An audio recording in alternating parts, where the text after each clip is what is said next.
Hello student, welcome to VPIC online classes. How are you all? I hope you are all very well. I am your maths teacher Siya Ram sir. आज हम आप लोगों को class 10th की mathematics में revision करवाएंगे। Revision होगा chapter 3 and 4 का, क्योंकि आप लोगों के जो यूनिट टेस्ट हैं वो 7 सितंबर से बताए गए हैं और यूनिट टेस्ट ऑनलाइन होगा।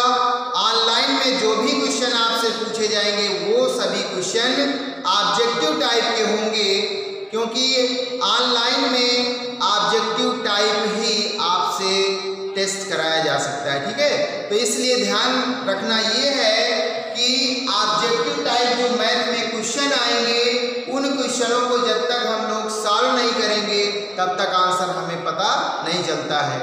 तो इसमें ज़्यादातर क्वेश्चन आपको छोटे छोटे फार्मूले ये सब अच्छे से तैयार करना है।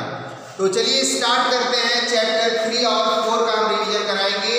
तो चैप्टर 3 और 4 में से एक जैसे हम क्वेश्चन ये ले लेते हैं।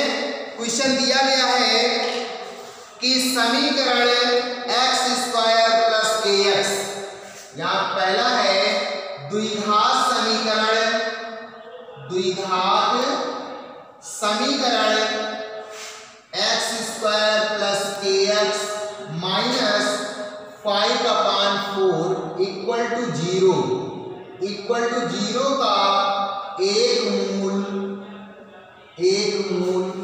1/2 है। कितना है बताइए? 1/2 है। तो k का मान ज्ञात कीजिए, यानी कि k का मान निकालना है। क्या मान होगा k का? क्लियर? तो आइए सॉल्व करते हैं इस क्वेश्चन को। देखिए यहाँ पे दिया गया है कि ये जो 1/2 है दिए गए द्विघात समीकरण का एक मूल है, अर्थात x की ये एक वैल्यू है। तो जब ये इस द्विघात समीकरण का एक मूल है तो इस द्विघात समीकरण को क्या करेगा? सेटिस्फाई करेगा, संतुष्ट करेगा। तो x की जगह पे हम लोग 1/2 रख देंगे और हल कर लेंगे, आंसर आ जाएगा। क्लियर? यहाँ पे हमें ज्यादा लॉन्ग नहीं करना है, बस छोटे छोटे यानी शॉर्टकट यूज करके, क्योंकि ऑप्शन में ही हमें टिक करना है।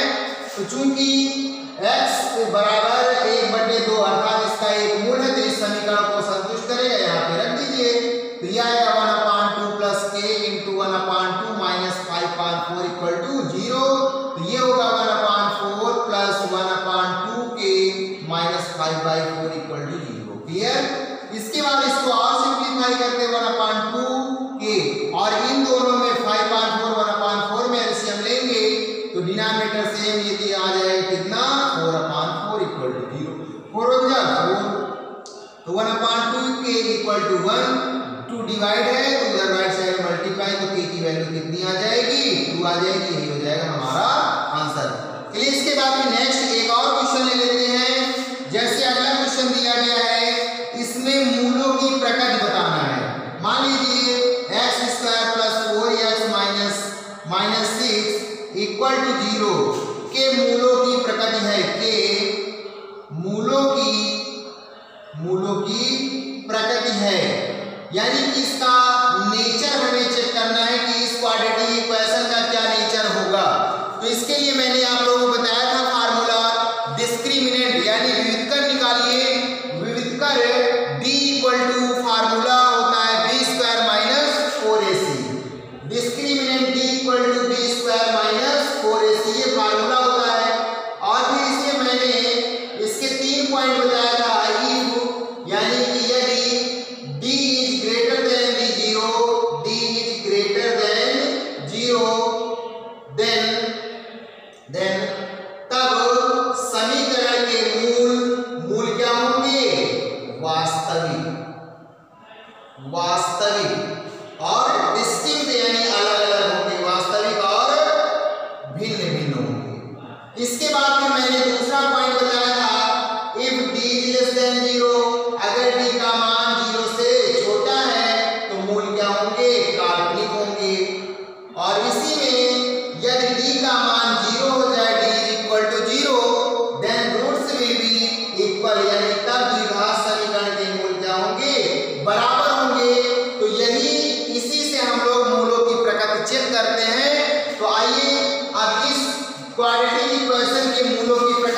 करेंगे इसी फार्मूले से।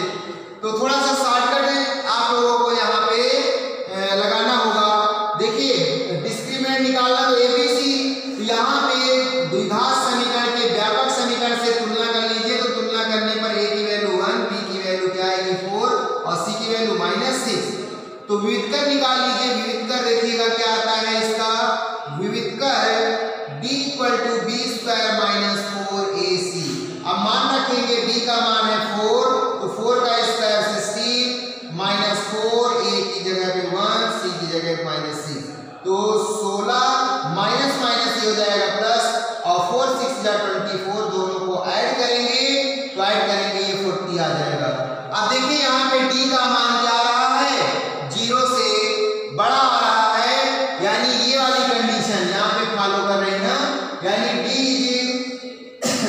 ग्रेटर देन 0, देन मूल क्या होंगे, वास्तविक होंगे। क्या होंगे बताइए, वास्तविक होंगे। तो इसी में जो ऑप्शन हमारा होगा उसी को हम लोग टिक कर लेंगे। इसके बाद फिर जैसे मान लीजिए छोटे छोटे ये भी क्वेश्चन पूछे जा सकते हैं आपसे कि श्रीधराचार्य का फार्मूला होता है या द्विघातीय सूत्र क्या है। तो 4 ऑप्शन दिए गए। श्रीधराचार्य का फार्मूला अगर आपको पता है तभी आप लोग टिक कर पाएंगे। तो एक बार फिर से बता देते हैं, श्रीधराचार्य का फार्मूला होता है -b plus minus √b² - 4ac/2a।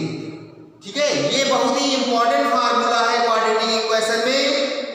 तो आपसे फार्मूला भी पूछा जा सकता है, या डिस्क्रिमिनेंट विविधकर d का फार्मूला है। 4 ऑप्शन दे दिए गए, चारों ऑप्शन में से कोई एक ऑप्शन होगा उसको टिक कीजिए। तो अभी मैंने बताया था विविधकर d बराबर क्या होता है फार्मूला, d बराबर b² - 4ac। ये डिस्क्रिमिनेंट विविधकर d निकालने का सूत्र है और श्रीधराचार्य का सूत्र ये दिया गया। क्लियर। चलिए इसके बाद फिर नेक्स्ट क्वेश्चन हम लेते हैं।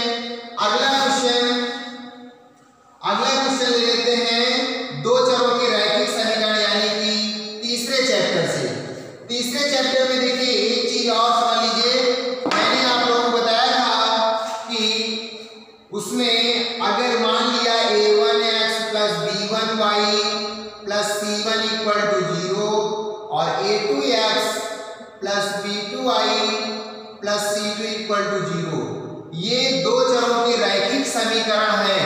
ये रैखिक समीकरण दिए गए हैं। तो अगर इसमें पूछा जाए बताइए इन इक्वेशनों का कैसा सलूशन होगा, तो इसके लिए मैंने आपको 3 पॉइंट बताया था। यदि a1/a2 ≠ b1/b2, अगर a1/a2 ≠ b1/b2, तब रैखिक समीकरण के कैसे हल होंगे, तब रैखिक समीकरण के यूनिक और हिंदी में बोलते हैं अद्वितीय हल होंगे। कैसे हल होंगे, अद्वितीय हल होंगे। अब देखिए 4 ऑप्शन में दिया क्वेश्चन पूछ लिया गया आप लोगों से कि बताइए अद्वितीय हल होने की शर्त है। 4 ऑप्शन दे दिए गए। तो अगर आपको ये याद है तो यही जो है अद्वितीय हल होने की कंडीशन ना शर्त। तो a1/a2 ≠ b1/b2 वाले ऑप्शन को टिक कर लीजिए। फिर इसके बाद दूसरा पॉइंट बताया था मैंने कि a1/a2 = b1/b2 does not = c1/c2, तब दिए गए रैखिक समीकरणों का कोई हल नहीं होगा। कोई हल नहीं है, कोई हल नहीं है। इसके बाद तीसरा पॉइंट बताया था, इसी में मान लीजिए तीनों इक्वल हो जाए, a1/a2 = b1/b2 = c1/c2, तब दिए गए रैखिक समीकरण के अपरिमित अनेक हल होंगे। अपरिमित अनेक हल होंगे। क्लियर। तो ये 3 कंडीशन थी। तो इसको इनफाइनाइट मैनी सॉल्यूशन भी बोलते हैं। तो यदि फिर से एक बात समझ लीजिए, यदि a1/a2 = b1/b2 = c1/c2, तब दिए गए रैखिक समीकरण के अनेक हल होंगे, अपरिमित अनेक हल होंगे। यदि a1/a2 = b1/b2 does not = c1/c2, तो दिए गए रैखिक समीकरण का कोई हल नहीं होगा। इसी प्रकार अब ये क्वेश्चन बन सकता है, पूछ लिया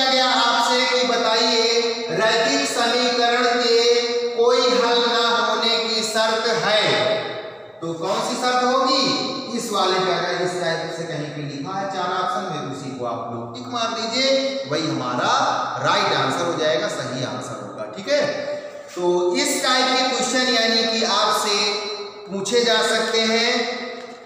अब आगे के क्वेश्चनों को आप लोग सॉल्व करते रहें और खूब मेहनत करते रहें। अगर किसी प्रकार की कोई समस्या होती है तो आप मैसेज करके उन क्वेश्चनों को पूछ सकते हैं। तो it's sufficient today, thank you.